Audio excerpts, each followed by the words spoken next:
All right, morning everybody. Happy first full day of ILTACon and happy Tuesday. Thank you so much for coming to the session. It's going to be a great hour this morning. I first wanted to, before introducing our panel and everybody, just show of hands in the room. How many of you work for an in-house legal department at a corporation? Not, oh, one, a few, a couple of hands. Awesome. How many of you are at big law firms? Many. That's the majority of the room. How many of you are at small, medium law firms? Awesome. Anyone at a legal tech vendor? Great. We've got representation, and yes, same from Litera. We've got representation kind of across the board that we're going to cover today. I am Cynthia Gumbert. I'm the CMO of Litera, and I'm really, really happy to introduce this incredible panel of powerhouse women leaders across different the legal landscape. So I'll just let you start with Carrie here. Do a quick intro. Hi, everyone. I'm Carrie Remhof. I'm the Director of Firm Intelligence at Troutman, Locke, newly merged on January 1. I survived. Anyway, excited to be here. My name is Tania Koles, and I'm a Principal Corporate Counsel at Microsoft. I support our state and local and federal business with compliance. I've been there for 3 years, and I also survived our most recent layoff. Rachael, Chief of Staff to the CEO at Litera, background in transformation and growth strategy. Awesome. So we've got large law, big law represented. We have in-house counsel at one of the biggest companies in the world, Microsoft, and then we've got one of our legal tech vendors represented with Litera here. Before getting into the panel, just the reason why this topic is so important and timely, and it looks like we are filling the room, and you all agree with it, is that getting the tech stack, the perfect tech stack, having all the best tools in the world really doesn't get you there. It's about the transformation, and it's about getting people to actually use what you've put in place. So we're investing a lot of dollars into technology. We have to invest a lot more into actually getting it adopted. A couple of stats here. 84% of digital transformation projects fail. They take years. I used to work at Dell for many years, at CA Technologies, large tech companies, and I can really attest to this, that you're spending so many dollars taking years, and you're never quite done. Never quite done. And according to McKinsey, 84% of transformations do not get there. Something about small companies, under 100 people, have 2.7 times more chance of actually succeeding and adopting technology. So there's something about that we're going to talk about today. What is it about small agile companies that can move a lot faster and get advanced in their tech stack more quickly? And then this one, we were prepping for this yesterday. 50% of lawyers fully use the legal technology that they have at hand. As we were prepping for this, everyone on the panel just said, that sounds really high. That sounds really high. So that's ambitious. So how do we get past some of these big headwinds that are working against us? And that is the point of this panel. So I can leave this right here, and we're going to start with Carrie with a couple of questions, and I will fire away. So, Carrie, you've implemented Foundation now twice at very large law firms. Can you share what factors led to a successful implementation there? And this is not all about Foundation, but that is a huge transformation project and product, and doing that successfully is a big undertaking. So very, very interested to hear your story. Yeah, definitely. So I've worked with experience management for about 10 years. The first firm I worked at, I implemented it twice. So the first time we didn't involve anyone, we just made decisions ourselves of like, we're going to just build this thing and people are going to come to it and it's going to be amazing, right? Okay, we built it, nobody came, nobody at all, right? Okay, so then I heard about this really cool tool called Foundation. This was like, I don't know, a minute ago or maybe 10 years. But with that, the technology was really impressive and at the time Foundation had built this platform that people had asked for. And I took a different approach. I said, I need to include all of my staff departments, right, to come together to say, okay, finance, I don't want you to be threatened by this system. Be a part of it. Like, include the fields that you want people to see. Because, like, you know how annoying it is when the marketing team comes to you 7 times a day, like, give me this, give me that, give me this, right? Well, let's give them a tool where they can access that data from the start. If they need to go in depth, they can continue to come to you, but let's give them a high-level piece of information. So I created a committee of about 7 different departments within the firm, right? So it was new business, it was finance, it was marketing, business development, it was all of those pieces came together, and we defined the system together on what we wanted it to be. And really, it was just the fundamentals of change management, right? Over-communicate, involve a lot of people, get them involved. And with that, we did see adoption. And then with that, I became such a fan of Foundation. I worked for Litera for a couple of years, so see some of my former customers over there. Hi, Paul, Vanessa, what's up? But with that, it was so fun to like share the journey with other customers, right? To say, hey, here's some best practices, here's what's worked, here's what didn't work, right? Let's learn, get some lessons learned and do that. And then I've been with Troutman Pepper Locke now for 2 years, which has been so fun. There's my Troutman people over there. Shout out. Troutman has such a spirit of innovation. So I stepped into that role where the firm had Foundation for 8 years. So I just came in to sharpen the pencil, like, hey, let's just refine it. Let's take a look at it. Let's see what we can do better. Maybe I can create a committee again, right? Engagement from all these teams to say, why do we have this tool? You know, why was it built, 4 mergers ago, right? Let's get the new people in there and using it. So really the key to adoption is people, right? So sure, the technology can do what it can, and I love our legal tech vendors. But the hardest part, and probably 80% of the work, is like change management, people management. That's really interesting in that you're saying the job is never completely done because you go through internal changes and reorganizations, and you can't just assume that people are going to continue using it if there are different folks coming through. So you had to implement things twice or 3 times. So it's an ongoing process. Tania, at Microsoft, we're seeing a huge GenAI transformation, and that is technology adoption at a whole different level and a very recent development of all of the AI innovation that's come into play. So can you talk a little bit about how that compares to traditional or traditional technology adoption and how you went about that within Microsoft? Yeah, I think with traditional adoption, if you look at, when PowerPoint was rolled out or Excel or Word, that was it. That was that one platform that you had to learn, and everybody went ahead and learned it. And there were books, Word for Dummies that you could go and buy and look at and do all that. But, AI's been a little different because, they came out and said we have this, relationship with ChatGPT, and we're gonna go ahead and do this. And I was at our annual conference. It was October 2 years ago, and Brad Smith, who is really way up there in the company, he came and said, you know what, we're doing things a little different, and we're rolling out Copilot to the legal staff first. And so for the whole company, our legal team got it first. And I look at this stat where it says only half of lawyers fully use technology. They wanted us to learn it.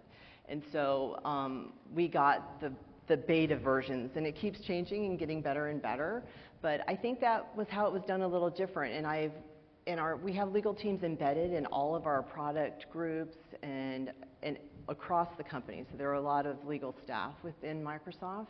And I think it's interesting because I'll be on a lot of things and I'm like, oh, maybe we should try recording this and do a transcription.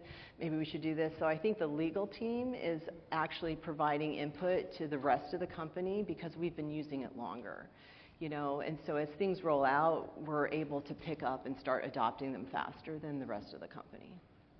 That is great. It's so great to hear that because that's probably not the case everywhere where the legal team gets the most advanced technology first. So really, really, really exciting. Ray, so at Litera, us as a legal tech vendor and an AI marketer, we are both marketing and selling new technology and AI and also internally adopting it ourselves. So we're going through this transformation of having new products to talk about, but needing to use it internally. So how does that dual factor affect our approach to transformation and adoption? Practicing what we preach is a core element in coming up with our adoption strategy, because Benga at Microsoft talked about this yesterday, that being customer zero gives you a lot of insights that you wouldn't normally have around adoption. I think that we at Litera, using these AI tools, are then going through that same change management cycle that Carrie mentioned, where we are learning on the job and then using that to apply to our products. So those of us that are legal tech vendors here, I would say that the most important thing, if you could start with the best case, it's using the interface for adoption. Having to put together adoption programs and training and teaching people all of these things, if you can leverage the interface and make it so easy to use, that is the first hurdle to ensure high adoption. If you can't do that, then understanding that change management life cycle and really understanding that people are going to, it takes a while to change a habit. They have to have a different mindset about adoption, and understanding that people are approaching this from all different angles and different walks of life will really help in defining that adoption journey. Oh, that's great. Yeah, it's a lot. We're all like transforming very quickly at the same time. Carrie, back to you. At law firm, especially big law, it is a risk-averse group of people who we all serve as lawyers. And how does that nature of law firms and lawyers being risk-averse themselves impact technology adoption? How do you address any concerns that come up with using something new? Mm-hmm. Well, we always look for those early adopters, right? Someone who is eager or someone who is super angry, right? And they are like so irate about some business process that just isn't working for them. It's like, oh, I want to find something to make your life better, right? So it's like they're in the moment, they're focused on it. I try to solve their problem, right? That's what I like to be, is the problem solver. And I try to give them something better, right? Because if they are irate and angry, like they are ready to look at it, right? So a lot of my role in firm intelligence is around data capture, right? And all data is dirty, like all of it, right? As much governance as I put in and as hard as I try, like I'm gonna have dirty data. So what happens when we do bring an attorney into a process, right? Their first thing is this isn't right, right? So that can be so deflating to my team of like, oh, I worked so hard on this for months and then, I'm getting this negative feedback. So I've taught my team, feedback is good. Like, you want feedback, good or bad, because that tells me they actually looked at what you sent them. Like, they actually logged into the tool, they actually looked at it, right? It's like, well, then let's work with them to come up, well, you're right, we're missing data here. Well, how can you help me get the data in there, right? So when I first came to Troutman, there was this philosophy of we're going to get every practice group, profiling their matters and foundation, right? They're going to get in there. They have so much time on their hands to just like go in here and like profile my matters. Here's my judge. Here's my court. Okay, I got realistic. I was like, they're not going to do it. They're not. I've accepted it. So I came up with ways of like, well, how could I get it during the matter life cycle? Or is there a third-party tool that I could integrate with? Like, give me the data from somewhere else, because lawyers are so good at refining things. If I pull together some stuff, right, and give it to Tanya and be like, hey, this is the case you did, like, you're more prone to come in and say, oh, well, you were 70% right, and here's the rest of it, versus giving someone a blank page.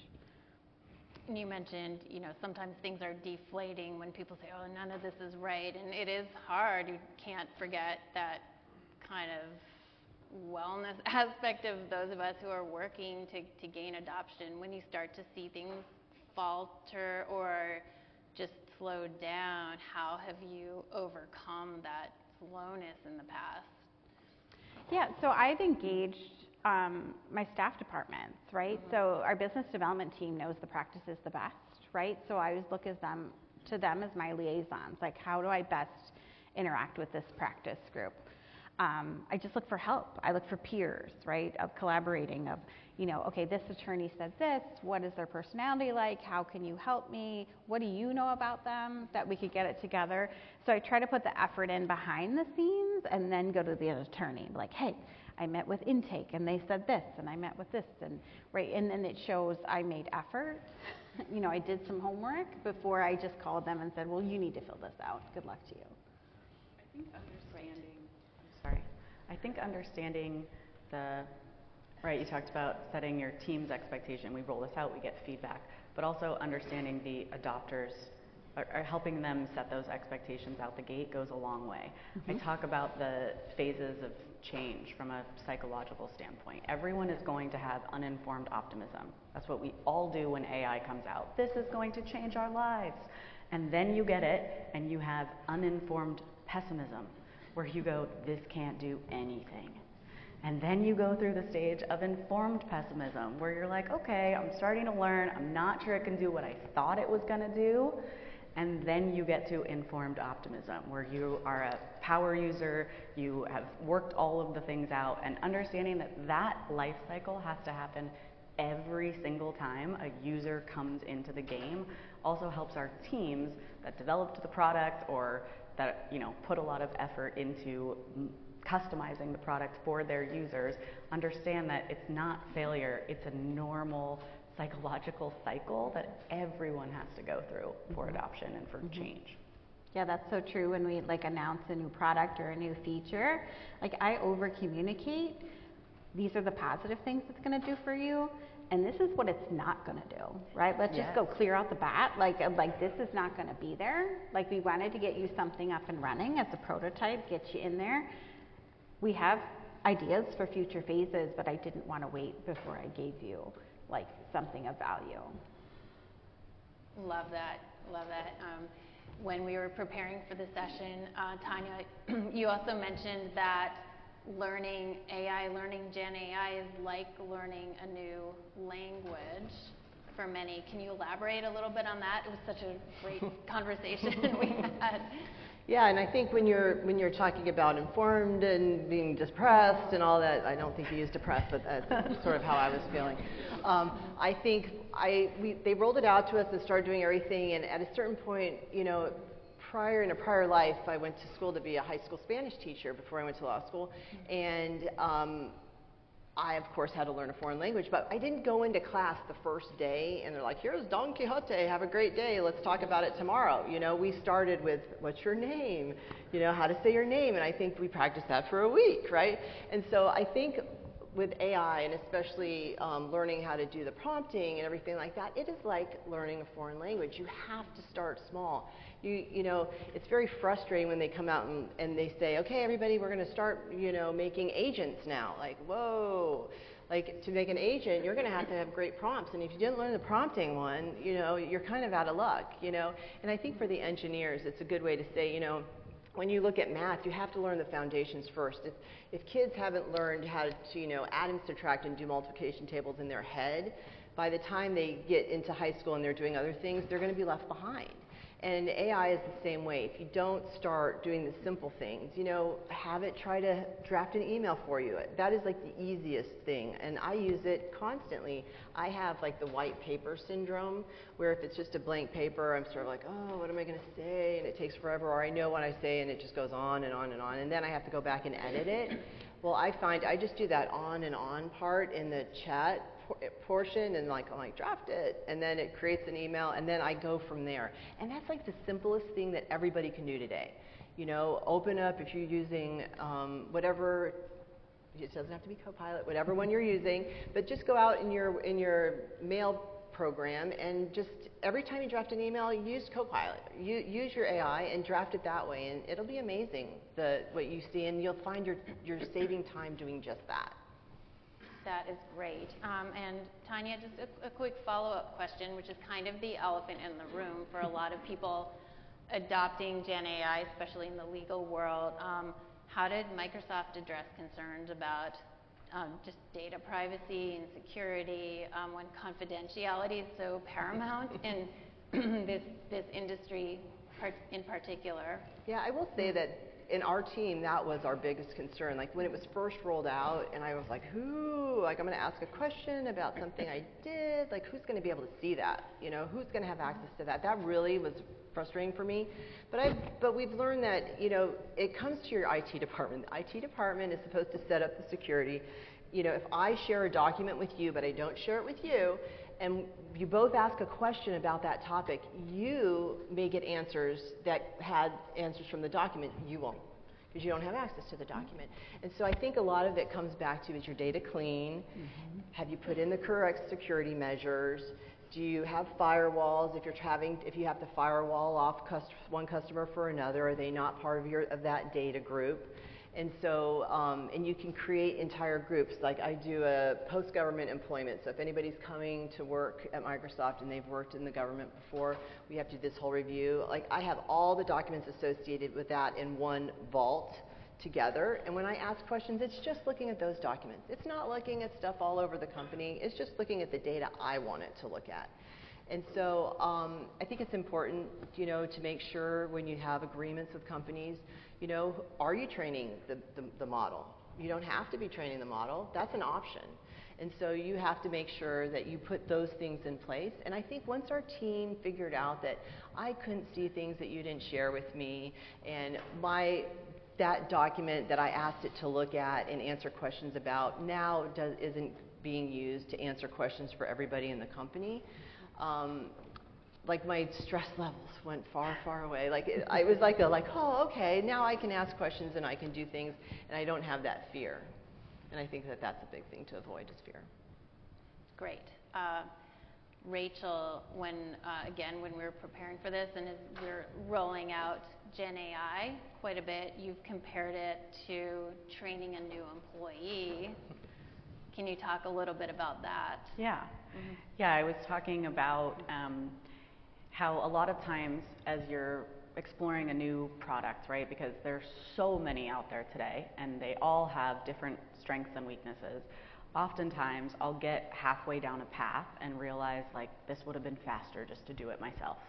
And it made me think about, wow, that's the mindset a lot of us have when we need more capacity and we're like, yeah, I really need a team underneath me, but just training someone is going to take just as long as it would to do it myself. But as soon as you find that prompt, you find that right tool, you finally unlock that use case, your capacity skyrockets, right? So it's just like with a new employee.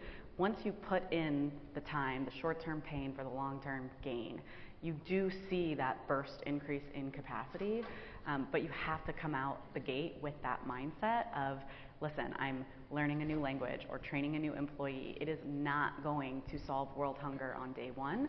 It is going to be painful to learn and to teach the tool how to work with you. But as we've all seen with AI today, the more that you interact with it, the more it learns about you, just like an employee would. So they learn about your style, they learn about what you're looking for, and they produce better results each time. That's what these tools are starting to do.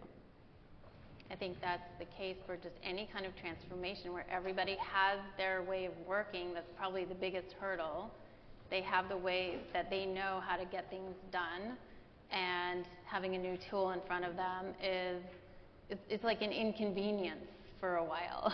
And just getting past that to the end state is better than where you are now, but there is a hump to get over to get to that end state. Right. Yeah, that's something, you know, we've all talked about a little bit. And, you know, Tania, you mentioned like there's catalysts from different groups. So I think like hand-holding people through that transformation so they don't go to the training, see the new thing, and then just go back to the way they've always done things, because that's just easier. How do you get those catalysts to change so the change actually sticks? Right, yeah, and I think the statistic here in the middle, the 2.7, like the smaller organizations are easier to get to have adoption. And I think what we did is our groups is we created smaller groups. So I was one of those people who was really excited about it. You know, Carrie would have been like, hey, I like her, right? I'm gonna call so you I became like a C for AI catalyst. So I became someone that would help train my team. And so when I would have team meetings, I'd have my 5 minutes, you know. I was one of the people who was selected, you know, Microsoft did a LinkedIn campaign with videos for Legal One, you know, and they pulled from people in the company and they asked if I would do one. And so we do different little bits. Like I take it on for myself to read. There's this one person that sends out these emails once or twice a week with prompts, and I'll look at them and I'll read them and I'm like, let me try that one, see if it works. If I like it, you know, I'll share it with my team. I might do a LinkedIn post. Like, try this, do this, see what happens. And so I think we started with smaller groups and we helped to train ourselves, you know, train the trainer type thing. And I think it's really helped. We've also had competitions amongst groups to see who could have better adoption. And we've said, you know, all you have to do is that one email a day. Do that one email, draft that one email, and you get credit for the team. And so that has helped with adoption as well, but we've started small. You know, yes, they rolled it out to this huge room of 5,000 of us, but we then became smaller groups to help learn it together, because you learn better in a small classroom. I think the number of the small groups, but the point you just made as well about just sharing, like what works, what doesn't, builds a big community for adoption. So that works a lot better in small groups to say like, hey, here's what works, here's what doesn't. When I talk to someone about a tool that I like or don't like, and they're like, yeah, that's all I use it for too, or like, yeah, I only ever use that tool. That builds a little bit more loyalty, a little bit more like, okay, I'm going to go back and try it again, I'm going to keep using it, etc. So I think the sharing and the feedback of like, if you can create groups that will share what's working and what's not working, you will drive that constant adoption.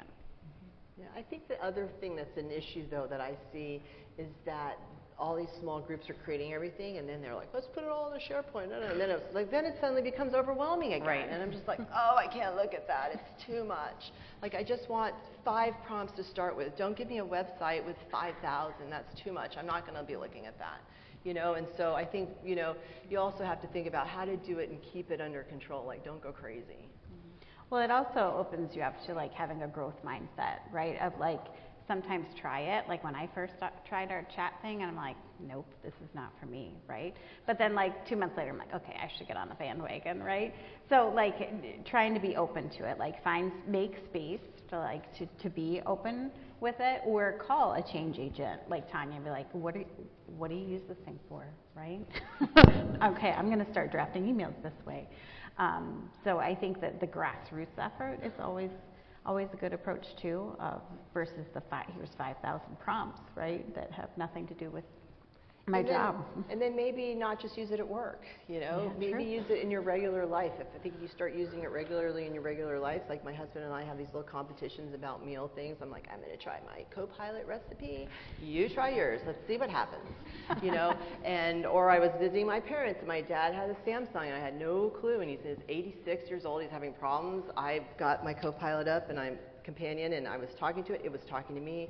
All done, he was like, who were you talking to? And I was just, oh, no, it was just AI, Dad, just the computer. That was not a computer. I heard a person's voice. I said, I know. I said, it's my companion. I can talk to it like a regular person. He's like, ooh, I need one of those. And so, things like that. So my dad's 86, and we have, luckily at Microsoft, we can share stuff for a very small amount to like multiple members of our family, and my dad uses it now to just chat with it. And my mom's like, I hear your dad in there talking. I was like, has he changed the voice? Who's he talking to today? Your mom should be thankful. That's right. He's occupied. He's not asking her how to do something. Right. My 84-year-old dad talks to ChatGPT all the time, and he comes back with, it got this piece of your resume wrong, so I told it to correct it. It's really funny. I think, there's ways people are finding to use it, at all stages of life. Rachael, how important is it to get to the underlying why people want to change and the psychology around what are the motivational factors that you want to dig out when you're going through a transformation? The only way that you're going to get people to adopt a tool is to understand their why, honestly, because everyone's why is going to be different. It's why there are so many tools out there today, because people are building them for different use cases, different strengths, different ways to even interact with an agent.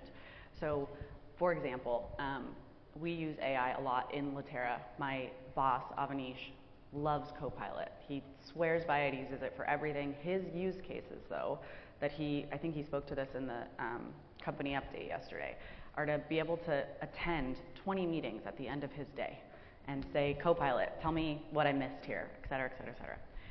I love Claude. Claude is I don't know how I would do my job without Claude today. But my use cases are more to help enhance my thinking, to say, hey, I need to build out this entire plan. Here are the points I have today, so help me build out an adoption plan, or we just rolled out new core values at our organization, and I wanted a whole launch plan. And I can give Claude 4 key points, and it rolls out an entire white paper plan for me. Different use cases, different whys. Oops. His why is productivity and time savings. My why is to enhance, it's a little bit productivity and time savings, but honestly, to build out on concepts that I haven't had time to fully think through, and there are different tools for your different whys. So understanding people's why will help you select the best tool, which is why I think it's the most important part of adoption. Yeah, I completely agree with you on that. I use Copilot for email, for creative stuff, for everything like that. But our team is also looking at third-party products, and our legal team has been working with Harvey AI because it's designed more for legal. It has a whole legal background. It's taught differently than Copilot. And I find I go to that for a completely different reason, to help assist, to help do stuff. I had to draft a training program, and we did it last year, and I put in last year's script, and I said, I need to update it, I need to add some stuff on CUI, I need to add some more stuff on travel, or around this area. Rewrite the script for me. Just rewrite it, make it sound better. And then I just hit, and it did it, right? And then now I just have to edit it, because I'm a really good editor. But it's so much simpler. But last year we used Copilot to create it because we didn't have Harvey, and this year I used Harvey, and Harvey has that legal background, so the script is even better. So yes, know your product and know your why are you using it. Pro tip, Litera has Leto, so come over and try that. Try that over Harvey, but that's just me. Carrie, you mentioned kind of full circle going back to data quality, which is where we started, that just implementing foundation exposes that there's always some data quality issues. When you layer GenAI on top of it, it amplifies exposing what is going on underneath your data, because you expect, AI is going to come up with the perfect answer, but if there's something going on underneath, it's going to come out with not a perfect answer, and people will just say, this they don't really associate the two. Just the AI is completely wrong. So how do you deal with that elevation of there's data stuff going on that has to be fixed before the AI works perfectly, or just setting the expectations that this is going to happen and it's okay. No, absolutely. We're getting ready to launch. We built some AI tools over top of Foundation at our firm, so we're excited to kind of launch it out. But it's over like the attorney bios, right? And so we have our pilot program out. We have some attorneys looking at it, and they're like, well, what about the attorney that has something in their bio that's like something they did 20 years ago, right? Because on your external presence, you're like, I'm amazing. I've done all these things in my 20-year career. I spent 5 minutes on this 20 years ago, right? So it's kind of raising awareness of maybe you should update your bio, right? Or what are the new things you've done that your bio is missing? So like in that specific case, we've partnered with marketing. Like as we are rolling out this skill, we are also rolling out the business process of, hey, you need to update your bio, like you want to be found for like experience you've done, or you don't want to be found for experience you've done. Like update your bio here, right? So AI, if anything, has really accelerated my data cleanup plans because now people see it, right?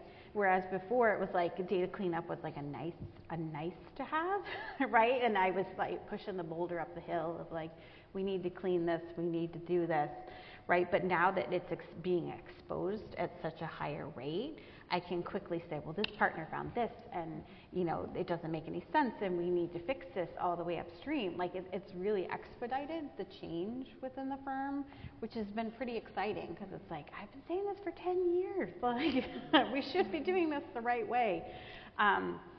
But also I educate. Like as we're rolling things out, as we are using things, and people are frustrated, I listened to them. I said, I'm frustrated for you. I understand, right? Like, but help me get to a better place, right? Is it the biotext we have? Is it this piece of data we're not capturing an intake? Like, you help me figure out this process of how to make this better, for you, and that'll impact everyone else. And I think that's very important because if your underlying data has problems, then your results are going to have problems. And I really do like that many of the options provide links to where it got that great bit of information that you want to quickly delete. And so, a lot of times they'll say, I read the policy on this, but I found this with Copilot. I'm like, great, send it to me so I can delete it, and then you won't have that link anymore. And so, but I like to get the information so I can say, yes, we have a problem here. Like, where's this stuff coming from? And sure enough, we created SharePoint, and then we created all these SharePoints, and then we created more SharePoints and more SharePoints. And so I'm glad now that every once in a while we're asked, would you like this SharePoint site to continue? And some of them I'm like, please, just delete it. Don't ask me anymore. And so. I think it really comes down to cleaning up your data, which is like pushing a boulder up a hill. Yeah, when people see the bad data, they immediately want to get rid of it. But to say, hey, let's have this great project to get rid of old data, nobody wants to do that. Amazing. All right, we actually have a bit of time for audience questions. If anybody wants to ask our panel some questions, I'm going to stand up because these podiums. Got one here. Oh. I've got a question so much as an observation. One of you said about making change easy. I think the adjunct to that is making it as easy as possible for people to do the right thing. So that, because you give them a new system, like a new practice management system or something like that, and there's so much to take on board. But if you make it really easy for people to do the things they're supposed to do, tend to get better adoption. That's right. I mean, yes, of course, if it's easy to make it easy. I think if people didn't hear, he said if you're doing adoption, it's not just making it easy, it's making it easy to do the right thing. And I agree with that. But I think you have to have like guardrails in place to make that happen. Mm-hmm. I think a lot of times with AI, it's just like, it really is like an amusement park, right? Mm-hmm. And you have to choose which ride you want to get on. Do you want to start like with the little mini one, or do you want to take your kid down the cannonball first? Which choose, right? How's your day going to go depending on what you do, right? And I think AI is a lot like that. Pick your ride, but go slow, right? Start with something easy. like email. Question, blue shirt in the back. I think you make a really interesting distinction with something like GenAI tools people use in their real lives. So adoption on one level is a lot easier. But the vast majority of tech that we're dealing with and that we're training are not things people are using in their real lives. They're not using Contract Companion to search or define terms as they're going to the grocery. What are some key points that you found that really drive adoption of things outside of the GenAI space? I can repeat that question as well, in case you didn't hear it. What are some of the key things that you have found that help drive adoption outside of GenAI, which is accessible in your personal life? Most of the core technology we use in law firms and legal departments are not something you use in your personal life. So anybody have some help for that?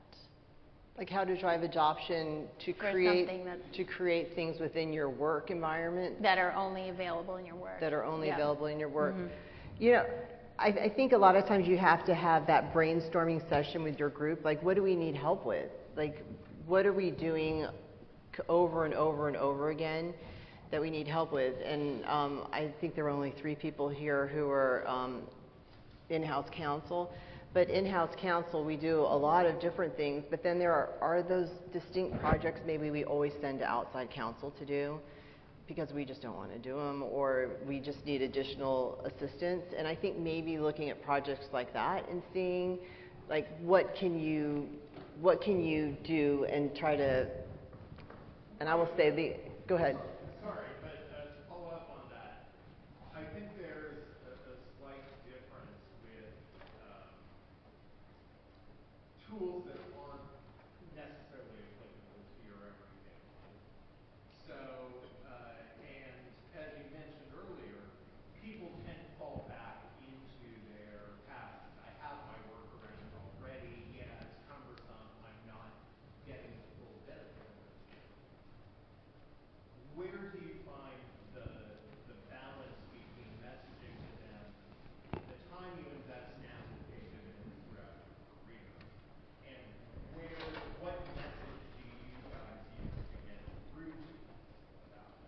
Yes, we know it's painful to break your old workflow and learn a new one. Yeah. Are you okay if I? Yeah. I think that it goes back to, again, understanding how people operate, so the human element of this. Planning not just here's my adoption plan, but here's my abandonment plan as well. So here's how I'm going to re-engage people because they are inevitably going to abandon. So creating a new habit, right? It's like 21 days or 21 times of doing something to create a new habit. Well, if something is frustrating me, I don't have 21 times in me. I am going to go back to my old way. But in these tools, what a lot of the vendors are doing is making sure that they are saving data so that when I do come back to the tool, it remembers who I am, how I worked with it before, what I asked it, the context, the settings that I created, et cetera. So having a plan to say, hey, how am I going to re-engage people? Because it is inevitable that they will go on vacation and then forget this muscle that they just built. They will get frustrated and leave it and decide, it's not for months later that they're like, okay, fine, I'll try again. So I think that is also another core element and part of the adoption strategy is just planning for the inevitable abandonment and how you re-engage. I mean, working for big law, I take advantage of a lawyer's personality, no offense, but there's competition, right? So I find the person that is in the system, right, regularly, right, reach out to them and say, how are you using this, right, that you could help champion it to your peer across the hall who has nothing to do with it, right? So I like to play on that competition of well, Tania's doing it, but Rachel's not. How do we get Rachel on board? That's the only way I found to kind of get past some of this adoption. Yeah, and I think, we do have internal competitions. Yeah, we do that. But, and I think a lot of it is finding their why. Like, why do you need to do it? Like, how is it gonna help you? And I think that that's really the most important. You have to be able to know why. They have to have a purpose. So much comes down to psychology, for sure. All right, we've had a hand up right here, and then I'll get to you next. So, to get back to sort of more specifics around adoption and Gen AI, I find that when we put out tools, people sometimes come to the tools with magical expectations, thinking that it's immediately going to be able to solve a bunch of problems and do a whole bunch of things automatically without a lot of work effort. And sometimes we lose people when they realize that it's not just a magic bullet. So the question is, or the thought is, I guess, how do you get people back? Because the tools are evolving and improving at such an incredibly rapid rate that from literally one week to the next, something that it couldn't do the day before, it might do it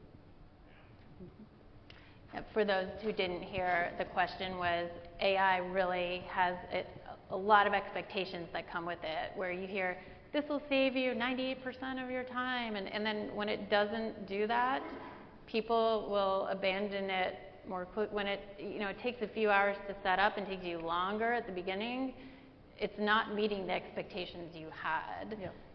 So how do you manage that and then come back to it, because AI, it keeps getting better. It's not the same tool it was 2 months ago. So. Yeah, it comes back to communication. Like, so sometimes we'll do like a did you know campaign, like did you know this tool did this, right? And kind of bombard people with, another email that they want to see. Or we try to put something on the front page of something and say it. Or we try to like get involved in the practice group meetings of like, hey, just give me 5 minutes at your team meeting. I'm going to show you 2 things that are really cool, right? And maybe a couple of you will pick it up. Right, so it really comes down to change management and communication.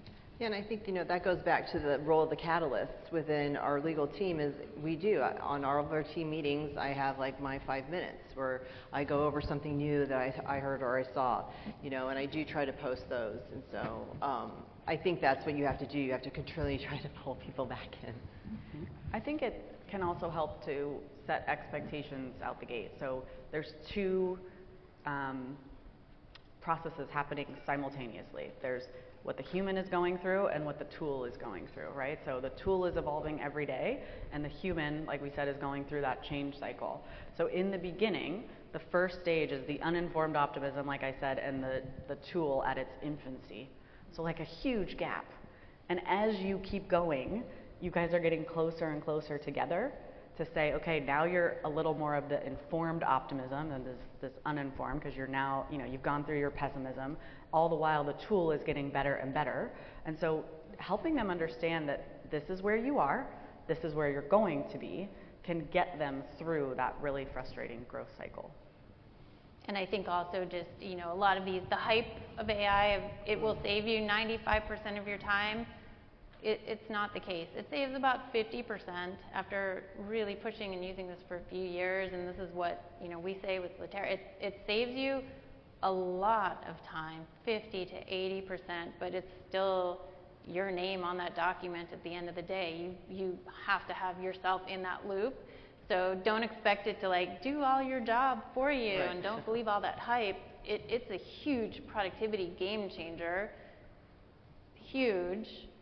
But there's still a lot of work, it's your craft at the end of the day. So it's important to just set that expectation. We have the question up here, and then I'll get back to a couple more hands. Yes? So because there's so many metrics that we can measure, when you were doing your co-pilot rollout, what did you decide what success looked like? Was it everyone, a certain percentage is using it on a daily basis, weekly basis? And how did you come to that decision, and who are some of the players that were part of that? I think we have a all-up learning group that was sort of trying to push this out. And they did like daily user, weekly user, monthly user. Those are the stats that they used. And that's what they would roll out to see how people were adopting. Yeah. Really, I don't know of any other stat you could possibly use that. I mean, I don't do a lot of that, but. Did you kind of have like, okay, if we get 45% of our population to use this within 1 month, that's success? Oh yeah, they were driving more. We needed 80 or 90% daily usage of our teams, you know, and so, you know, and you could look at the group and be like, okay, there's 40 people on your team and 38 are doing it. Who are those 2? Let's go have a chat. And we made actually AI and evangelizing AI is a core priority for our legal team. Like it is I will be assessed at the end of the year on how well I've done at great events like this. Question back here. As we start adopting, we are writing emails, we are preparing a travel itinerary, we are looking for different recipes. Don't you think at some point we are losing our own identity? Like for example, if Carrie is sending me an email and I know that AI wrote it, I miss the personal touch, right? And also like recently there was a survey that there was an AI outage, the ChatGPT was out and the number of LinkedIn posts were linked. So, you know, we miss the personal touch. We miss using our brain. Don't you feel like we're losing ourselves somewhere? Well, I think, you know, it is Copilot. It's not the pilot, so I'm still right there. I will say I have one, and I actually did a LinkedIn post about this. I didn't put his name. But I have one coworker that I write a certain way, and he doesn't respond to my emails in an appropriate fashion. Like he's not getting me the responses I want. So I asked Copilot, like, what is the deal here, you know? And it came back and said, well, when you talk to this person, you should write your emails like this. And I was like, okay, let me try. And so now every time I go to write him an email, I go to that prompt and I'm like, I need to send Michael an email about this. And it says, do it this way, and it is amazing. It's not how I would generally write, but it's how he needs to hear it for me to get the response I need, instead of having to go back and forth with him multiple times and then, you know, a few curse words in between. You know, I get it from him the first time now.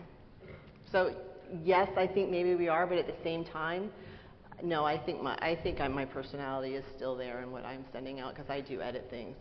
You know, at the beginning, one of my big things of all through life has been, you know, just the fact, ma'am, I was an Air Force JAG officer, so I'm like, no, we're going to go, I need the answer now, it's what it is. And so Copilot seems to think I need to be nice. Like, how are you doing? How are you doing? I hope all is going well. Like, I delete that immediately, you know, and I'm like, you know, one of my things is I think I'm going to need this new prompt to be like, okay, we don't do that. We're just going to get straight into it, you know, and so, but it's funny because, you know, I used to have a friend at my last job who, if I was a really important email, he's like, send it to me so we make sure that you don't piss people off. And so Copilot is now making sure I don't piss people off. Yeah, I use it a lot for that too. Time for one more. Right here. So for say a 400 attorney law firm looking to adopt AI or a platform, would you recommend having like a limited number of licenses and make it where they earn it, where the attorneys who really want to have it, you know, they go through the process, they show that they're there, and then sort of manage that where if you're not using it, you give it to somebody else that's in line, or is that something that type of accommodation? I could see how that could be useful. I do think with when we're looking at third-party ones, for some reason, for the one that we were sampling, I really thought it went out to everybody. But later, I found out it just actually went out to the super users. They looked at that daily usage group, and that group became part of it. And it just so happened my whole team was on it because I had gotten them all motivated and they were using it. So that's why I thought everybody had gotten it, but not everybody did. And so I think it would be useful to see who are your super users, start with that group, have them test it out, and then they can evangelize it, especially if you don't want to, like, you know, drop, you know, a huge chunk of money at one time and then not, if this number is accurate, not have, you know, 50% of the people using it. Yeah, I I would find those super users, get them engaged and motivated, and then over time drive adoption. And Carrie, do we have carrots or sticks or both?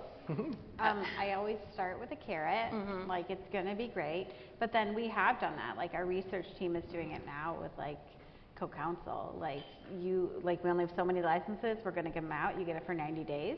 If you don't use it, we're taking it away, right? It's administrative, but like keeps the costs down and it keeps the adoption up, right? The adoption rate looks great because the people in there actually want it, right? Because some people you're never gonna change, right? And some of that is you need to accept it, right? They're just stuck in their ways, like they still have their paper files and their, you know, their diary on a piece of paper, like, you know, sometimes it's okay to accept it. Be like, I'm not gonna change him, right? He's gonna do his thing or she's gonna do her thing, and sometimes you let go, and sometimes that's freeing too. It's like, I'm never gonna get to 90%, right? Sometimes you gotta let go. That is great. All right, and everybody try Litera, Lito. It might improve adoption because it already has all those skills in there. But yes, there's room for all, you know, a lot of wonderful AI tools. We're gonna wrap up. Just also want to say that part of encouraging adoption is the human aspect of people at the vendors supplying some of these tools that you're adopting. And I can speak for us at Litera. We have Experience Lounge downstairs, which is like the genius bar. Anybody having any issues, come down to that on the booth. We have Litera Labs. We will come to you. We'll come to your location. Any of the Litera tools that you're using, if you want support with adoption, you know, it's really about that partnership. So, you know, a little bit of plug for that. It's important to just push on your vendors. We have resources that help support this internally. All of the other, you know, our peer vendors that are here as well probably have that also. But just, you know, if you're having issues, come talk to us. We're here to help. We're here to support that. And with that, thank you all for coming and for staying for the session. Hopefully you got something out of it. And thank you, panelists. Amazing work.